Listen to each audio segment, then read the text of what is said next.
Welcome to Power Electronics Laboratory. In this video, experiment number 5, Introduction to MATLAB Simulation will be explained. Before starting experiment number 5, make sure MATLAB of latest versions 2016A or above is installed in your PC or laptop. Let's get started. Click on the Start button and type MATLAB. So a pop-up of MATLAB app will be displayed and click on that app. After clicking on that app, the main window will be opened. In this main window, under the home screen, you can see a lot of things or details are mentioned. For Power Electronics Laboratory, we are going to explore Simulink alone. Before starting this, let's get a brief introduction to MATLAB and its basic commands. The leftmost panel, which is a current folder where you are going to save your files. If you want to save your files to the desktop, click on this icon. Choose desktop if you want for desktop and select folder. Here, now if you want to save any of the MATLAB file, that it will be saved by default here. Even you can change the path at a later stage. The leftmost panel is current folder in which the simulation files will be saved, whereas in the bottom left corner there is a window called Workspace. Workspace plays a major role in most of the simulations for the purpose of analysis. What is Workspace? The Workspace contains variables that you create or import into MATLAB uh, from data files or other programs. You can weave and edit the contents of the workspace in the Workspace browser. Even here itself we can do that, or in the command window. This is called command window. Workspace variables do not persist after you exit MATLAB. Suppose after closing the MATLAB, and if I reopen the MATLAB, the variables or whatever the parameters that are already here, that won't be available at a later stage. Now let's come to command window. The command window enables you to work or to enter individual statements at the command line and view the general results. Let's see how MATLAB works. Let us enter a value a is equal to 0.6. Now a value of 0.6 is initiated in the variable a and this is saved in Workspace. Let us create the same a is equal to 0.193. Now after entering this value, the a will be overwrite. It's not only this, and let me write b is equal to 1 by 23. If I press comma after this, it is not going to display any of the result here, but it is going to get it saved in the Workspace. MATLAB is famous for its matrix operations. So let me initiate a variable b is equal to 1 space 2 space 3. Now as you can see, both small variables and capital variables both are different here, and capital B is actually initiated as 1 2 3. The case filing is very important in MATLAB. It actually considers both of the files differently. Now let us initiate another variable C of 4 5 6. It is not mandatory that each element is separated by a space. You can actually separate them by comma also. Now a variable C is actually initiated as a row matrix of 3 variables or 3 columns, and it is having elements of 4 5 and 6. Now I want to create another variable that should contain variables B and C. Let me take variable D, and it should be a matrix of C and B. Remember here B is a constant whereas C is a matrix, and I am going to initiate a matrix D, as two rows. If you separate any element by semicolon, it actually creates another row after that. Now if I click enter, it's going to create an error because dimensions of arrays being concatenated are not consistent, which says that B is a single element whereas C is a matrix. So these two did not contribute any matrix representation here. Actually, we have to enter capital B. So let me initiate the same. If you press above arrow, up arrow, then it actually shows all the commands that you have entered. So it actually gives that command. Now I have to replace this with a capital B, and let us check this. Now see the D is replaced with this one, and D is a column matrix. It is having a 2 by 3 matrix element.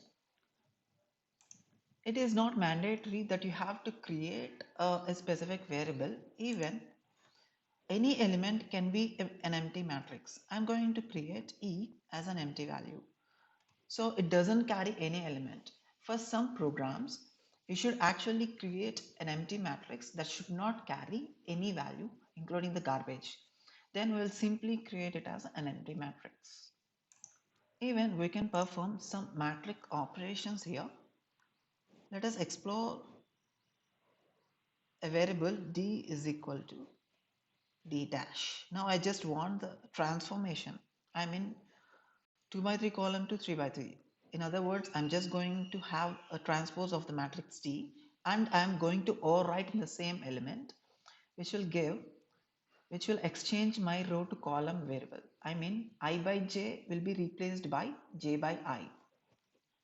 I by j is replaced by j by I.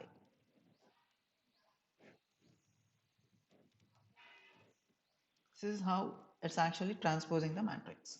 For that, you just need to click on a semicolon here. Sorry, a quotation.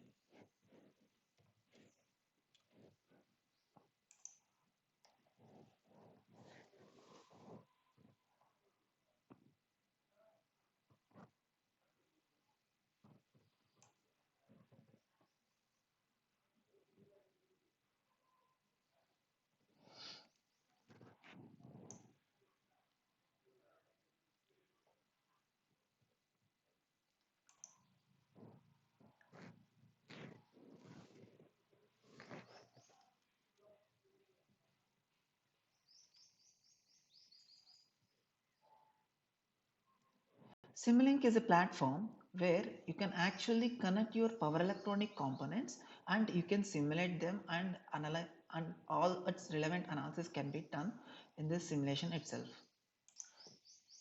A window will pop up here. This is a blank Simulink model in which we are going to simulate our environment. Now I just need some blocks like a voltage source, a current source, or an element like or a switch or any other relevant things I need here. So if you see an icon here, it is called library browser where all the elements are present in this library browser. Let's click on that. As you can see the library browser, there is something called Simulink in which, and there are other toolboxes, and we are not going to use any of those toolboxes except Simscape. We are going to explore Simscape, and that too electrical is our main constraint. We are going to explore SIMP specialized power system block set for our analysis. In this Simscape, if you expand this, we'll have a content called electrical, and out of which, if you expand this, there is something called specialized power systems. We are going to use specialized power system block sets for our power electronic laboratory. If you click on this, you will have different elements here. Let's go to fundamental blocks. In the fundamental blocks, we have different things called electrical sources, like different voltage current sources, three phase, and all these parameters. Whichever is convenient and whichever is required for your work, you can explore the same content. Go back. And in the elements, you have different kind of elements like a series RLC branch, load, surge arresters, different types of things, breakers, connecting ports, all these things are available here. Even the interfacing elements, like these blocks are for our lab purpose, we are not going to explore this content. Whereas when it comes to power electronics, yes, we are going to use the diodes, we are going to use GTOs or IGBT, even you can use any ideal switch that represents. Preferably for our lab purposes, we are going to use IGBT or IGBT with freewheeling diode. Even sometimes MOSFET, thyristors, and all these things will be available here. Apart from these block sets, there is something called commonly used blocks, where we need some constants at some places, or we need something called scope. In order to see the results of what we have done, there is something called sinks in the Simulink block. If you click on that, there are something called scope or display. You can use any of these contents for your analysis. Let's do a small thing. I'm going to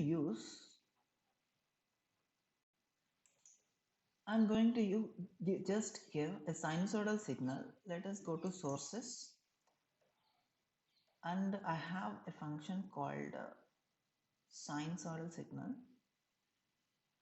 Let us click on this, and you have to right click on this one, add to the file that you want. So add block to model untitled. If you see, our model is actually untitled. So let's add this. If you see here,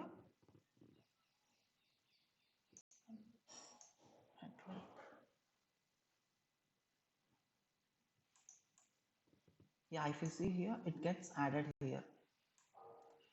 Now let us add one more signal, repeating sequence, which is a sawtooth waveform. Even we are going to add this block here. So you can move them by manually holding with a left click mouse. So this is how you can do this. And I want to see the waveforms here. If you see this, it's actually 0, 2 and 0, 2. So this is a sawtooth waveform which is varying from 0 to 2 seconds with the value 0 to 2. Even you can have 0 to 1. It's up to you. That means this is range of value. This is starts from 0 and its y-axis maximum is 1 for a time variation of 0 to 2, which is a linear movement. You can click on OK. And for the same thing, here it's a sine parameter, so my amplitude is 1. Remember, here frequency is radians per second. If I want 1 hertz, then I have to give 2 into pi is a command command or syntax format for pi function, which we know 3.142 into 1, 2 pi f. F is our frequency, and we don't want any phase shift. By default, the sampling time will be 0, and click on apply. OK. Now I want to see these results in the simulation. Let's go to library and click on sinks. In the sink, click on scope. Actually, you can right click and you can import it here, or if you have opened multiple files, then you can simply open this one here and you can drag it, hold it and drag it and leave it. This will actually bring your scope here. Now, as there are two inputs and I have only one output, I have to make it as 2 axis. So let me open this. If you double click on this one, now the scope is opened, and click on this one. And I need 2 input ports as I have 2 inputs. Let us click on 2 and let us click OK.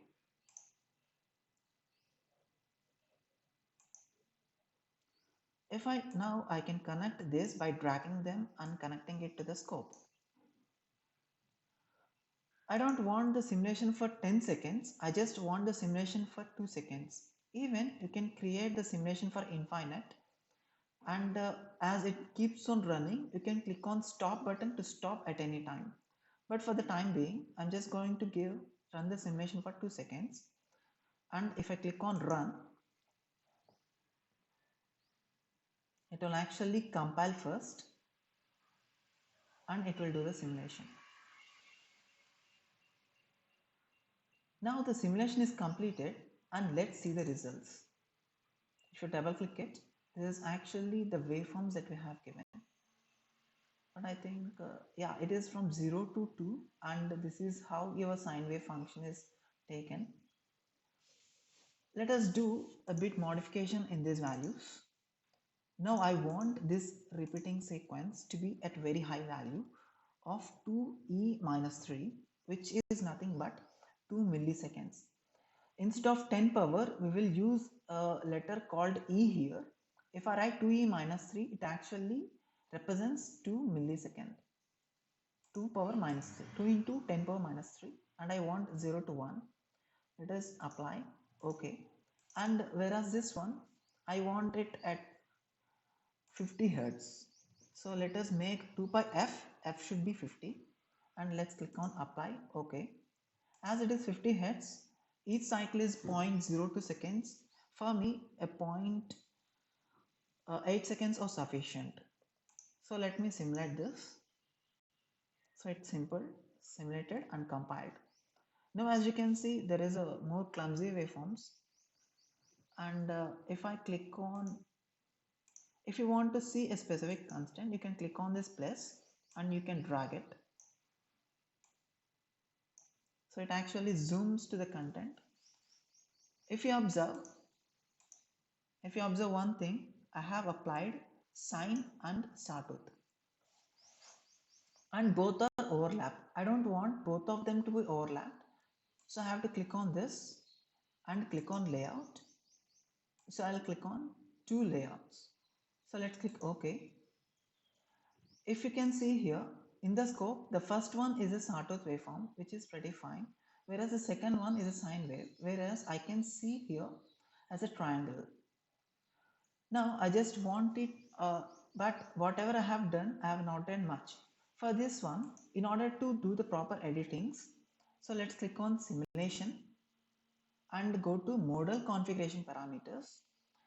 As we are simulating very high frequency signals, we have to click on this solver details and maximum step size, whatever the simulation is following in samples, that should be, let us take in the range of e power minus 5, 1e minus 5, which is 10 microsecond sampling rate. Let me click on apply. Okay. If I click on this simulation again, now you can see it is proper. So if I actually zoom it, 1 minute. So I can actually zoom a specific area. You can see a pure sine wave now. This is because as my sampling rate is quite high by the simulation, it is going to simulate at every instant. So make sure that whatever the switching frequency that you do, the simulation rate should be quite high. Thank you.